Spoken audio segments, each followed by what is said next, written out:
This is Hunt Nebraska, the official podcast for insight into Nebraska's hunting and shooting sports community. Be sure to give us a follow on Facebook, our space for sharing stories, information, tips, and techniques. Now, Hunt Nebraska. Yep. That'll work. Good job. You don't have to stand that Release. Free. Really? It's not like yoga. You got to hold the pose for a count of 3 or whatever it is. That's my yoga. That's all I got. That's your yoga. And There's some rough yoga sessions in the morning. And happy October, everybody.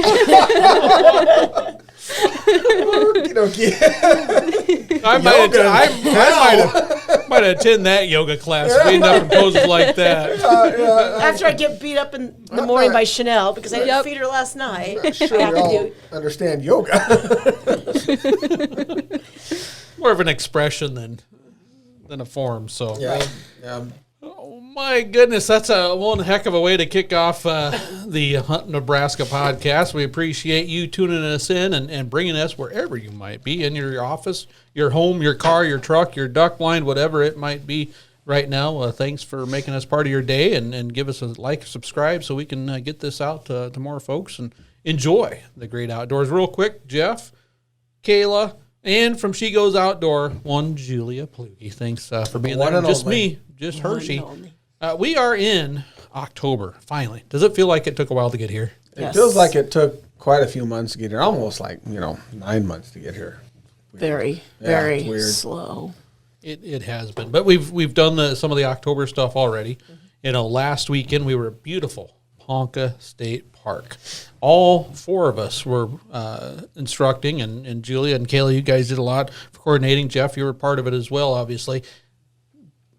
What a weekend that has become. How many years does this make for 31. Becoming an Outdoors Woman program in Nebraska? 31. We celebrated 30 last year, so this was the 31st. And Yes, it was. Successful event up there. Could you ask for better weather? Oh, I don't remember in the 31 years. Well, okay, I haven't been all 31.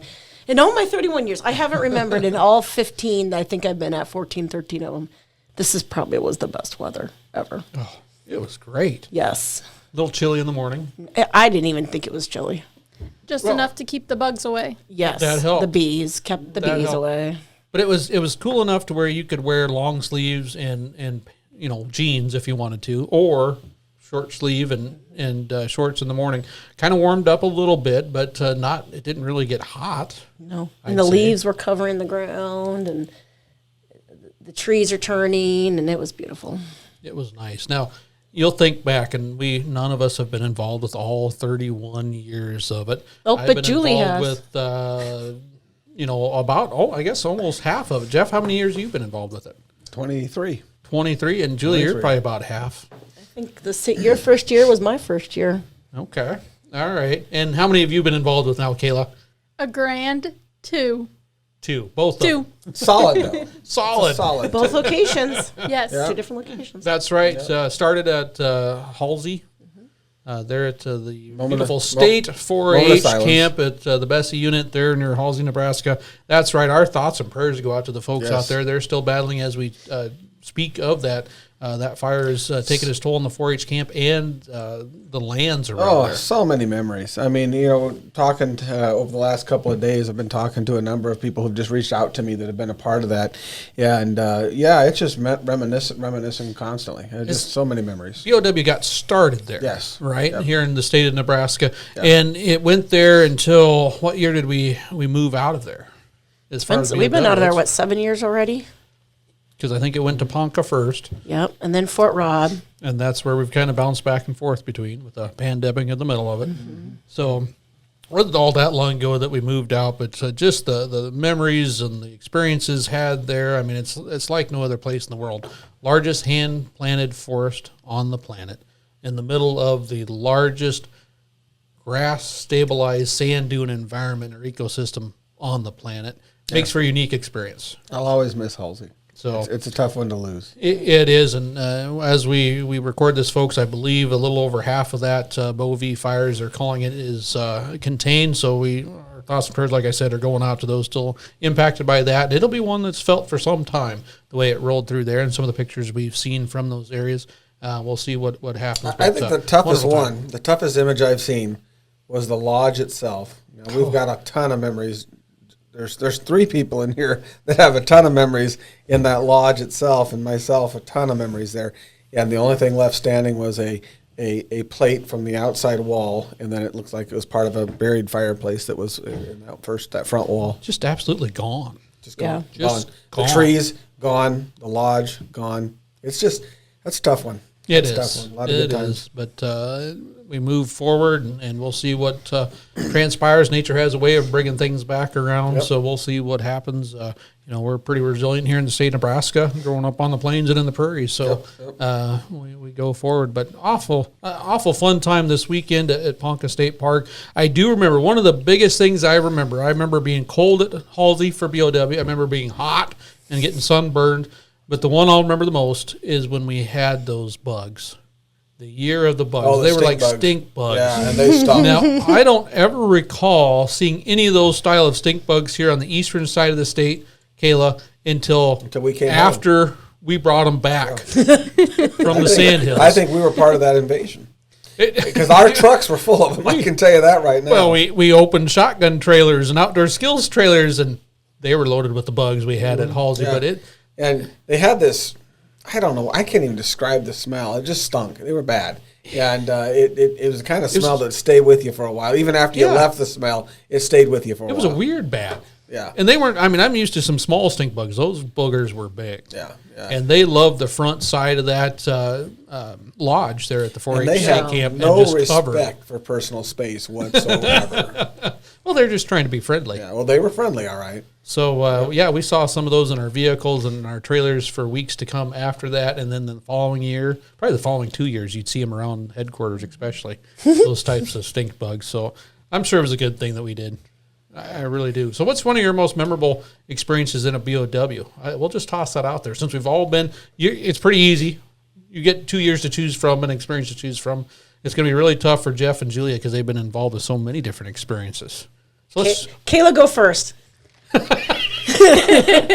I'll let the others think. Let's see. Probably our nighttime card game battle for the parks. Oh, yeah. Yes. So we always have a card game where instructors, us on one side, and camp crew, staff on the other side. And we always battle for the parks, and whoever wins the card game gets the park. And who won Fort Robinson? 2 years. No. Well, last year was not Fort Jeffy. Fort Jeffrey. Which is interesting because the game we're playing, folks, is Nebraska pitch, 10-point pitch. You got to have at least one partner. So I've never seen the here's the partner deal. named in this plaque or after these parks are ever named after anyone but Jeff. Now, well, here's the deal. So we played, and it was an all-out brawl. It wasn't like one game and it's yours. It was a brawl. We went multiple games. I won. And I won. Did your partner win too? Nope, my partner didn't want anything to do with it, but I won. and I told him, I said, we're putting my name. I want to see that changed to Fort Jeffrey. Well, they didn't do it, so I had a wood plaque made said Fort Jeffrey. Personalized on your own dime. That's right, on my own dime, and I took it up there the following year, the second year. Yeah, and I put that on the staff house on the main office building. And I think they appreciated it. I really do, because then later in the show, they took it and they made a slideshow out of it when they were talking about the park to the ladies at BOW. And the last 2 slides had my Fort Jeffries, and it was on an outhouse. Now, I appreciate the humor. I don't appreciate sarcasm. I appreciate the humor in that, though. I thought that was kind of funny. And I think they appreciate things differently than we do, because I don't remember them laughing near as much as we did about after seeing the plaque. So different levels of appreciation. Yeah. That's pretty good. Yeah. Julia, what's one of your fondest memories? Oh, I'm sitting here thinking, like, there's like one every year, fondest memory. And I think it just even goes back to my first one. My first, what year was that? Probably... We don't have to start counting. 2008? No, not even that far back. Okay, we won't. But I remember we haven't been able to do this class since then. But we had a self-defense instructor. Oh, my God. Oh, I've seen the pictures. Yes. Oh, man. The pictures. And poor Aaron, I think it was his first one too. You know, there's not many men that go to become an outdoor woman, right? Not that many get their butts kicked either, but that sure happened. But Aaron had to, as a self-defense class, self-defense and outside, if you're hiking, whatnot. But poor Aaron had to dress up as the defense dummy. Is that what? I felt like a dummy. I think we're all agreeing that's what we call them. Yeah. Mm-hmm. Yeah, the defensive dummy, defenseless dummy. When I believe Tiffany or Suzanne or Peggy or whoever it was that came up and asked me about that, Kayla, I thought, all right, they know something that I haven't told them about myself, that I was being asked to help with this self-defense class. All right, I know a thing or two about it and whatnot. I haven't really instructed a whole bunch on it. And whoever asked me, it must have been Peggy. She let me believe that right up until they showed me the cushioning and all the suit that I had to put on the day of the event.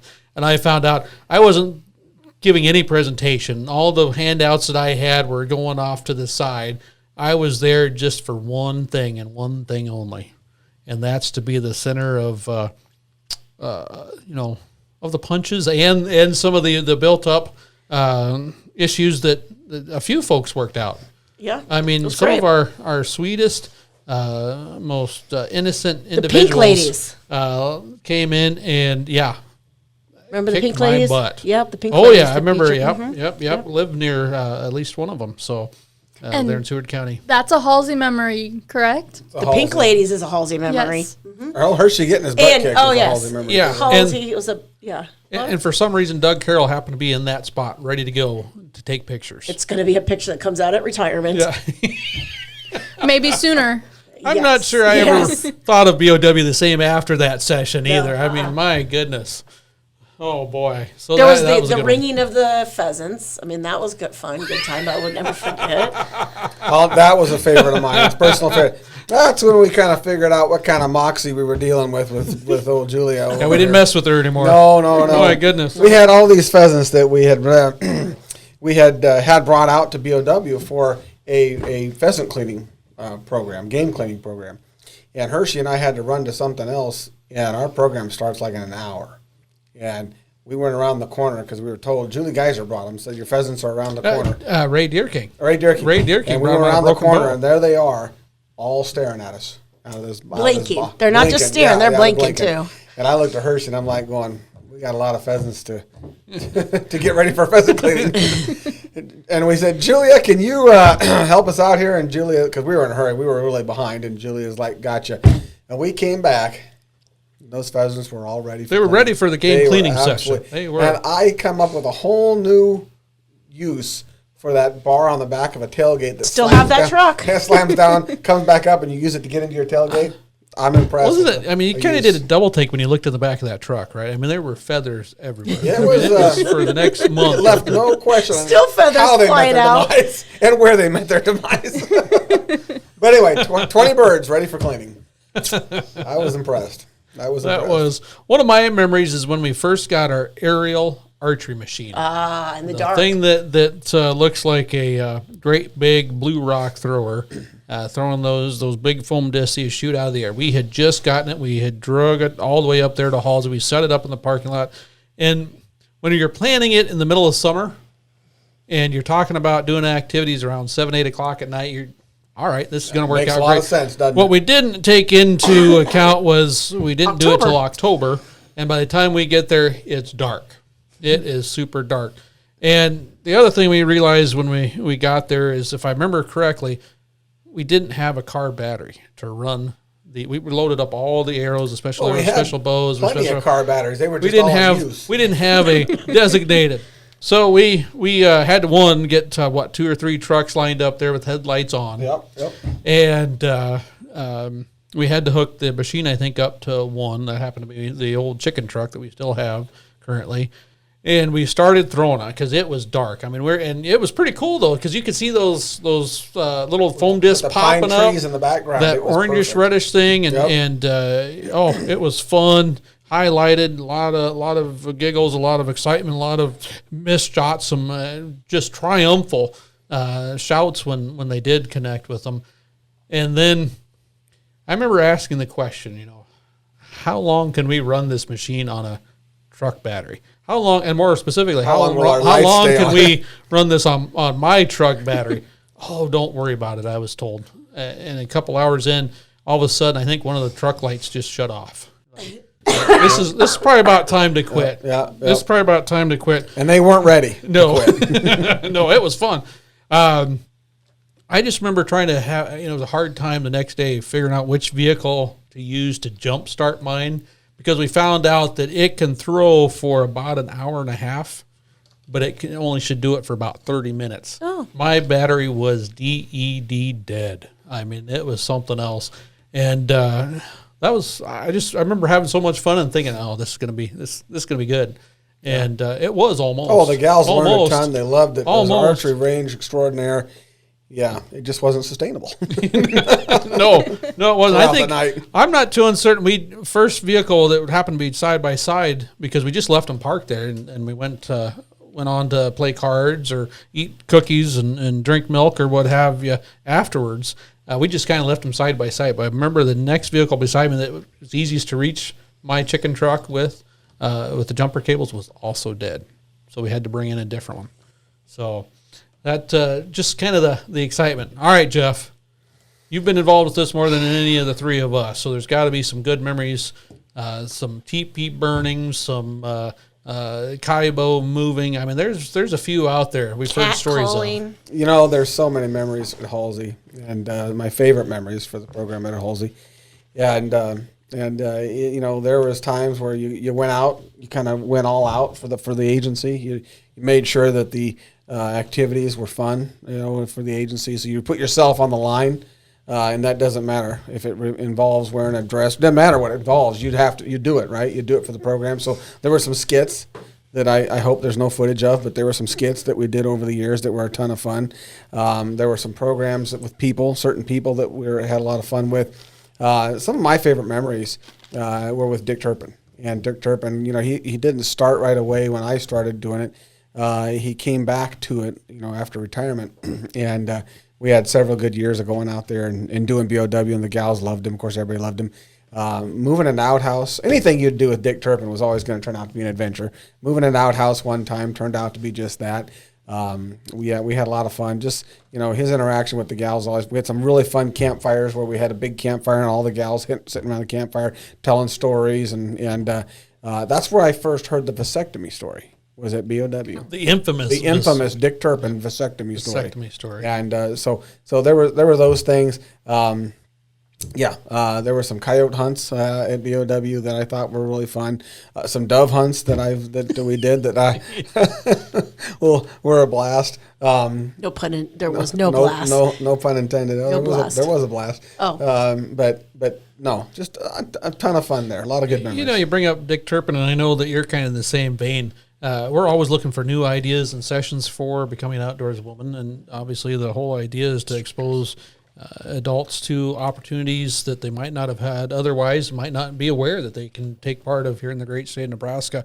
I think we're going to need to spend one session sometime, working on storytelling right there, because storytelling, I mean, and you think about it, some of the best things that you're going to do become stories. They become memories, and being able to tell them well so that you can bring others into it is an art form. Yeah. And I know there's whole weekends. I know there's people that learn the science behind it and learn the techniques and all that, but just be fun to kind of go through some of those and have a storytelling session, maybe in Dick's honor, in fact, and kind of go through that. Because it is important. I mean, I think one of the biggest things we want to do, whether it's hunting, shooting, sports, even on the fishing and camping side, even with the people that we know right there watching it, we start telling the story even before we've left the field, before the memories become just another thought in our minds. We start storytelling. Well, and when you're with Dick, there was always a story. I don't care where you went with Turpin, there was always a story.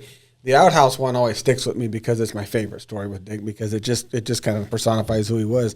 And it wasn't one that we really wanted to get into. It was just one we were asked to get into. And Julie Geiser came up to us one evening and said, "Hey, Jeff, could you and Dick grab his truck and go move the outhouse?" and it was in an area where we were shooting, but we needed to get it like 10 miles away to an area where we did cowboy action shooting, and 10 miles down a 1-lane cattle road. And my first thought was, I don't want to do this, but we got to get it done. The show has to go on. So, of course, even before I could say something, Dick Turpin sits there and goes, "Oh, God, yeah, Julie, we'll get it. Don't you worry." And so we went down and hooked up the trailer, and there's this outhouse, and there's a strap. Now, that strap couldn't have fit across the width of this table. That's how small a strap we had. And I told Dick, I said, "Dick, we can't set this outhouse in the trailer because it's just going to it'll fall over. It'll be stuff everywhere." And Dick goes, "Oh, God, no, Jeffy, it'll be fine." And he starts leaning it over, laying it on its back into this trailer. I said, "Dick, you can't do that. There'll be stuff everywhere." "Oh, God, no, Jeffy, it'll be fine." And we lay it back. Daryl Bauer's with us, and I didn't mean to insinuate put it part of the crime here, but now he's been named. So he helps us lay it in the back of that trailer. And we start coming out of that canyon, and it's just sloshing around, that blue juice, and it's just sloshing around in there, yeah. And we get out of that canyon. I said, "Dick, slow down. Gosh darn, there's going to be stuff everywhere." "Oh, God, Jeffy, don't worry, there won't be anything." And we go down that cattle road, and it's just bouncing around. I said, "Dick, again, slow down. There's going to be stuff everywhere." And Dick's like, "It'll be fine. Don't worry, Jeffy. It'll be good. It's good. They're resilient. Don't you worry." And he starts telling stories. We got 10 miles to go on down 1-lane road. We can't go fast. He's telling stories. Bauer's laughing. I'm laughing. And I happen to look over my shoulder, and I said, "Dick, the shitter's gone." And he says, "What?" And he slammed on the brakes, and he turned around, and he said, "My God, it is." And we can see a good half mile down the road. There is no bathroom there whatsoever. We turn around with that trailer, go about 1.5 miles back down that 1-lane road, and there it is, just all skidded across the road. Laying sideways, laying on its side, laying down. And I'll never forget it because I walked up to it, and I'm just staring at it. Kind of the stare where you don't want to do anything else afterwards, just leave it there, but you can't. And Dick walks up, and he puts his hand on my shoulder. He goes, Jeffy, there will be stuff everywhere." And I said, "I believe that's going to be the case." Yeah, and I'll never forget when we got it finally parked where it needed to be, and we opened the door, and Dick looks inside. He goes, "Good God, Jeffy, what are you feeding these gals? It looks like somebody slaughtered a Smurf in here." I'll never forget as long as I live. And I looked at yep, he's right. Anyway, it took a lot to clean, but we did. Yeah, we knew what was good with it. Well, okay, so Daryl Bauer had like a 6-ounce tin cup.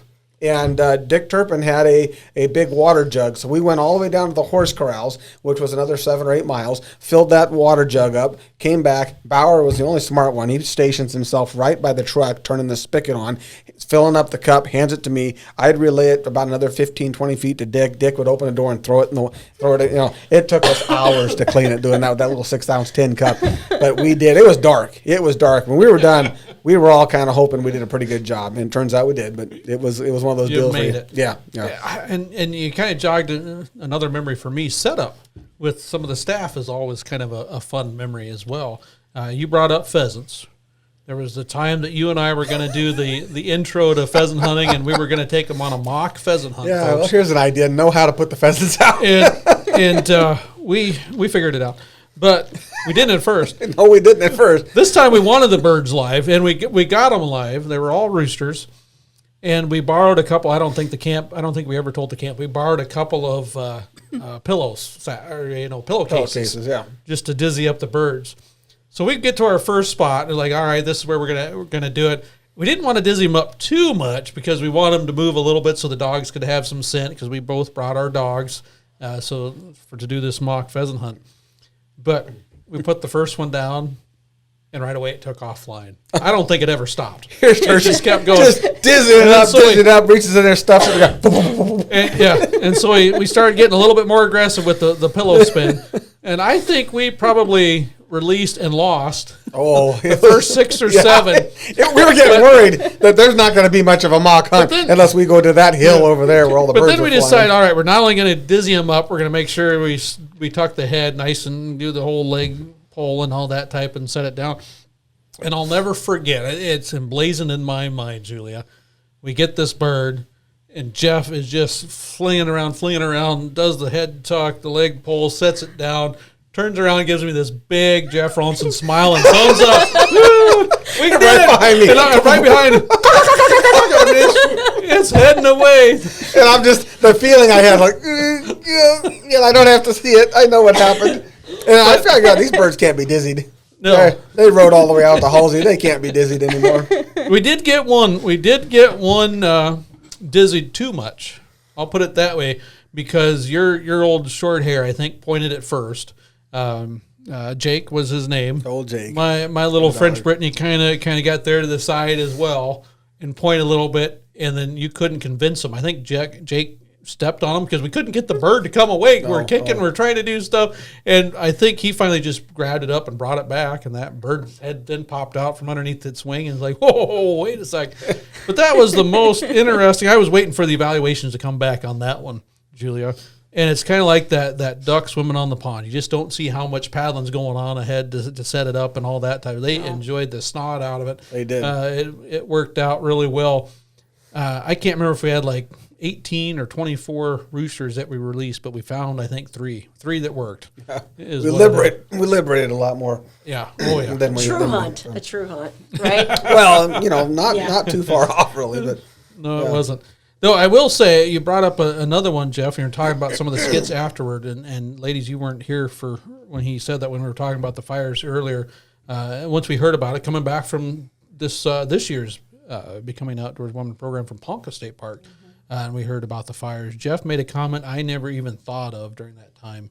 He was in all seriousness. He said, "I do believe that little black dress of mine is now burned up." I gotta believe. I know exactly where it was at. Upstairs, behind the stage. Yeah. And your nurse's bed is burnt up too. Your Oh, little that's room. right. Oh, yeah. 'Cause That's Hershey slept in right. the lodge. Yeah. Yeah. Yeah, someone had to pay attention, protect whatever I was protecting Yes. right in there. No, that was great. So what I did is Halsey, one of the things is you always had these cabins. I mean, you stayed in cabins, whether it was a staff cabin full of mice or On whether your it was bed. one of the Mice on your bed. the kid campers with a bunch of bunk beds and all that stuff. And us guys had one or two cabins, and that was it. Two. And you had to get there quick to get the right bed. You didn't have yeah. to climb up into the top of the bunk or anything like that. Well, I found that at the state 4-H camp, they had a little nurses area, kind of that place where kids that overheat in the summer can rest or aren't feeling quite good. And it had a bed in it as well. And so it was just off the side of the main lodge area and the dining room.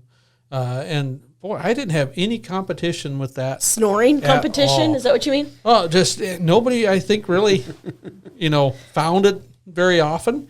I snuck in there, and I'll tell you how I found it. It wasn't at BOW. It was one time when I went up prairie grouse hunting. And Connie, right? Connie Yeah. or Bonnie? I can't remember who. Connie. Connie ran the camp, and she told me, Aaron, yep, it'll be open. You can get into any of our cabins because they rented them out to grouse hunters, antelope hunters, archery hunters, that type of thing. Well, there wasn't a cabin open. But somehow I found a way to get in through a window into the main lodge. And I found So this you bed. broke and entered. Okay. No, I just entered. Speaking It of was- breaking and entering, how about the cookies and milk that you always... there was Let's move on. there was nothing. Yeah, we got to talk about that. No, there we was don't. nothing broken at all. It was like it was, if they ever got locked out, they had a way in type thing. And that's when I found that bed, and it was just perfect, I got to use that for several years once I discovered it. So You'd open the door and there's these boots laying there by that bed. Like, what? I know there's only a few people that found me in there. Yeah. And the next morning, here comes Aaron stretching. Great Yeah. night. All the other guys are complaining. Oh, yeah. Jeff snores First a 5 lot. miles done. And They what was didn't say I snored, did they?